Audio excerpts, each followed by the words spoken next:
what were your expectations going into the year? Did you think they were going to be 3 games above 500 right now? And I'm not giving them a participation trophy for having, almost at halfway through the year being above 500. And I'm not making any expectations for the rest of the year based off of that. I do think there is a good chance of them finishing 500 with the way that they have played the last couple of weekend series against the Rays, against the White Sox, and just the way that they have played against good teams thus far this year, that there is a chance that they're going to finish above 500. But as I read through the article, as excited as I was by the headline, I found myself hating reading that the Mariners are the biggest surprise in baseball, because it makes it harder to rationally explain how they can keep up what they're doing, right? So I'm going to throw you guys a question.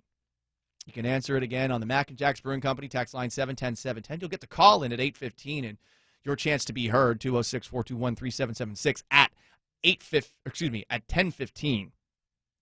How much of the Mariners' surprising start is due to their process, due to their culture, and how much of it is just luck? You get to answer that. So let's go to Twitter really quickly.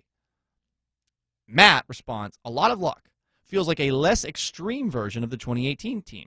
Not to say performances from guys like France, Crawford, Kikuchi, and Gilbert aren't encouraging. But I think that's probably the most apt way to look at it. You got some young players who are really looking good for you right now, and you feel, I would say, better about the future, at least the immediate future. You're just not 100% sure what's going to be coming out of your farm system. Brandon responds, a bit of both, I suppose.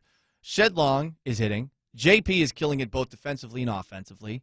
Jake Fraley is also getting it done.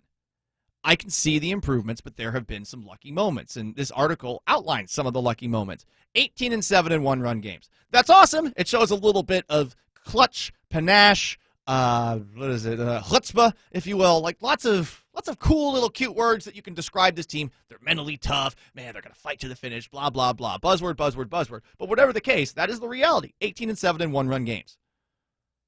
And this article continues saying Seattle's run has been one of the most pleasant surprises of the season thus far. One of the most unheralded teams to put together a winning first half in modern memory. But then it goes back and compares the Mariners to a bunch of other teams that had these surprising starts compared to the expected win total that they had over the course of the year. And most of these teams, second half of the season that are on this list, outside of the 2001 Mariners, fell back to earth. Started playing sub-500 baseball the rest of the way. And I encourage you to check out the piece on 538.com if you really want to dive into it. But how much is this about their process and culture? Or maybe just their overall strategy? Here's the one thing that I think they deserve credit for. And I'm going to make a bit of a cross-sport comparison. It's going to be really quick. I respect teams, in the NFL especially, that aren't dumb, that don't make dumb mistakes all the time, that aren't going to get penalized for delay of games. We see way too much of that here in Seattle, that aren't going to have a bunch of false starts. They're not going to have a bunch of penalties called on them. They are going to be pretty good in terms of time management. They're not going to make back-breaking mistakes where they just completely lose a guy. And what's the most fundamentally sound team in the NFL, even if they don't have a quarterback anymore? That would be, I think, New England. It's unfair to make a comparison between the New England Patriots and the Seattle Mariners, no doubt. But one of the things that the Mariners have been able to do this year and last year too is all of a sudden transform from a team that in 2019 was defensively incompetent to a team that actually knows what it's doing defensively. And this year the big change has been from last year. The bullpen is no longer something that you look at and say, oh no, I don't know what's going to happen right now, at least for the most part. Maybe you do that with Rafael Montero. And their starting pitching, I think, even with some of the struggles from Marco Gonzalez, Justice Sheffield, you could argue it's been better this year. There's been more of it. They are fundamentally sound. They are not stupid. They are not a team that beats themselves anymore.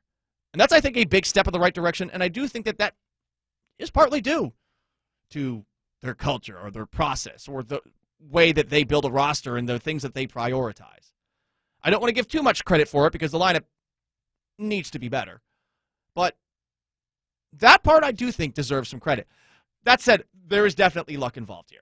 No doubt about it. And guess what? Luck is a part of sports. You know, sometimes the ball is going to come to you the right way.